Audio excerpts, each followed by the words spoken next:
Cash management model. एक business में cash balance कितना होना चाहिए? Cash balance should be optimum. Requirement से ज़्यादा बैलेंस हमारे काम का नहीं, और रिक्वायरमेंट से कम बैलेंस भी हमें नहीं रखना है। कैश बैलेंस कितना रखना है, इसके लिए दो मॉडल है जो हमें दे रखे हैं। First is William J Baumol model. It is same as EOQ model. Cash balance कितना होना चाहिए, इसके लिए बॉमल मॉडल में एक फॉर्मूला दे रखा है, C equals to 2FT divided by R। ये EOQ मॉडल ही है। इसमें C का मतलब है आपको कितना कैश बैलेंस रखना है,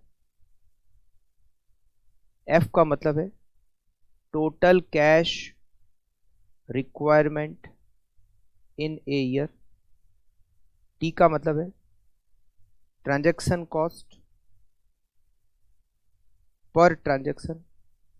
कैश को मार्केटेबल सिक्योरिटीज में कन्वर्ट करना या मार्केटेबल सिक्योरिटीज को कैश में कन्वर्ट करना, ये एक ट्रांजैक्शन है। इसकी क्या कॉस्ट लगती है पर ट्रांजैक्शन, उसको कहते हैं T, transaction cost per transaction. और R का मतलब है rate of interest on marketable securities.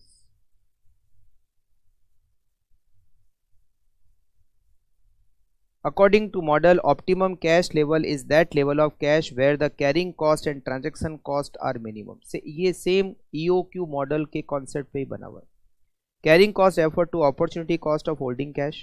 Transaction cost is the cost incurred for conversion of marketable securities into cash. It is same as EOQ model in costing. It is same as EOQ.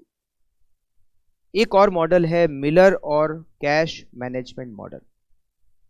Miller और cash management model ने बताया कि एक business को cash की 3 limit fix करनी है। एक लिमिट होती है जिसको कहते हैं हम अपर लिमिट,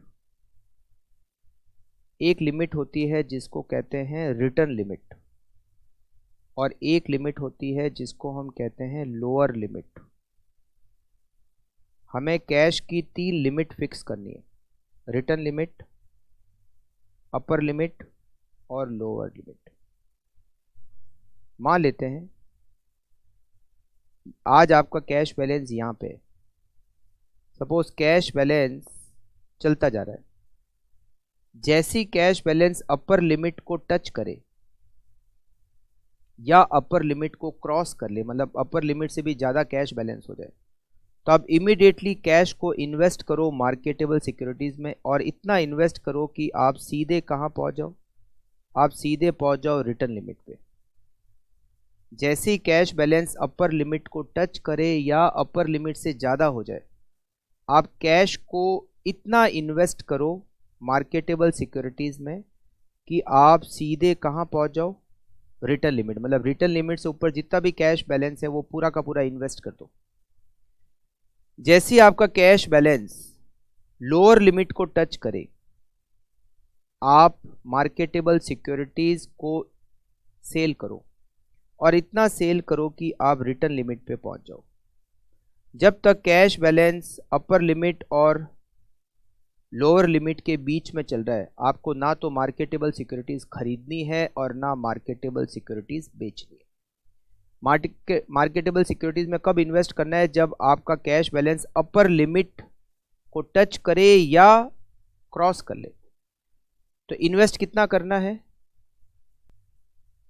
लोअर लिमिट को जैसे टच, अपर लिमिट को जैसे क्रॉस करे या अपर लिमिट को टच करे, आपको इतना इन्वेस्टमेंट करना है कि रिटर्न लिमिट पे आ जाओ। और जैसी लोअर लिमिट को टच करे या लोअर लिमिट से भी नीचे बैलेंस अगर चला गया, तो आप इतनी मार्केटेबल सिक्योरिटीज बेचो कि आप सीधे रिटर्न लिमिट पे आ जाओ। रिटर्न लिमिट एक तरह से एवरेज लिमिट है, और जब तक बैलेंस अपर और लोअर के बीच में चलता रहे, ना तो मार्केटेबल सिक्योरिटीज को खरीदना है और ना ही बेचना है। इट इज मिलर और मॉडल।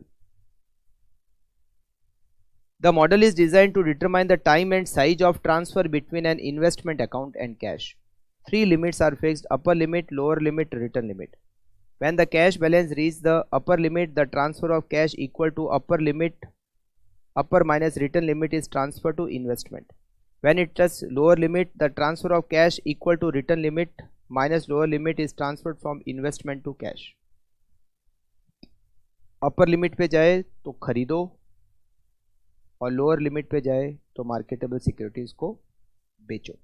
इट इज मिलर और कैश मैनेजमेंट मॉडल.